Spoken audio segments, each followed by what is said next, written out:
the 2019 Met Gala, fashion lovers may have immediately recognized Lily Rose Depp's dress as archival 1992 Chanel haute couture, originally worn by Christy Turlington on the runway. Sailor Moon fans, however, may have recognized it from the manga when it was seen on Sailor Pluto.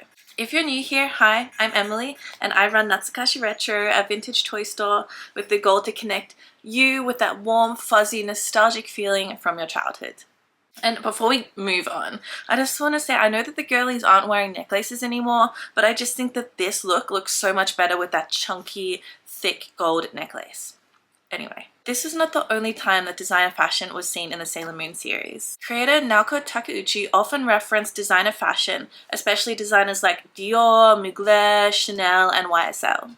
Sailor Pluto was often seen in Chanel, like in this scene from Codename Sailor Venus Chapter 4, wearing 1992 ready to wear. That chain belt goes hard and is very Broad City coded. And one of the most iconic Sailor Moon looks was also inspired by designer fashion. Gianfranco Ferré designed this iconic palladium dress for Christian Dior 1992 Spring-Summer, which itself was inspired by ancient Greek Ionic pillars. Princess Serenity's iconic white dress was directly influenced by this Dior, and it has become one of the most recognizable Sailor Moon outfits outside of their classic uniforms. Takeuchi also loved to reference Versace. You can see here Reika Nishimura is wearing Versace Fall 1992 ready to wear. She also clearly loved this Versace Spring-Summer 1995 haute couture dress, referencing it multiple times, seen here on Sailor Pluto and here on Sailor Saturn. While Takeuchi was inspired by a host of different designers, the designer that had the most impact on the series was Mugler. His architectural and sculptural and dramatic designs were often seen on the villains. In this art book image, we see Sailor Saturn wearing a Mugler Autumn-Winter 1992 haute couture piece. With her complicated background and her dangerous capabilities, it makes sense that she is one of the only heroes to be seen in Mugler. Most of the other Mugler references were seen on the villains right from the very beginning. Queen Beryl's signature dress was clearly referencing his 1992 collection. You can see this especially in the pieces with the horn-shaped necklines and the low-cut bodices from his haute couture collection.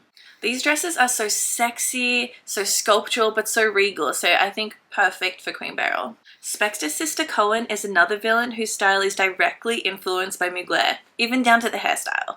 She is seen wearing a layered feather tutu with a striped bodysuit, seen on the runway in Mugler's Fall-Winter 1992 collection. Takeuchi looked even further back into the 80s for inspiration for the shitenno. While the stand-up collars and military-style uniforms are not uncommon in Japan, especially on school uniforms, the draping, the belting, the colored trim appear to directly reference the 86-87 Fall-Winter collection. Cohen's sister Calaveras also wears designer, but her designer of choice is Christian Lacroix. Her signature gold corset is inspired by the 1992 Fall-Winter Lacroix collection, with her hairstyle also referencing the runway show, though Takeuchi obviously made changes to the bottom half of the outfit, making it a mini skirt instead. Another designer that had an impact on Sailor Moon was YSL, inspiring Black Lady's dress. Even her pose in some of the art was directly inspired by the 1994 Opium ad featuring Kate Moss. So why are there so many designer influences seen in Sailor Moon? In the 90s, designer fashion and runway fashion was incredibly influential, and Naoko Takeuchi has often talked about her love for high fashion. Her art style often includes elegant, detailed outfits, and so it seems like a match made in heaven, really. It's amazing to see how real-world couture made its way into Sailor Moon, and I am obsessed with the Mugler pieces. What about you? What's your favorite fashionable moment in Sailor Moon? If you enjoyed the video, please like and subscribe, and I'll see you next time.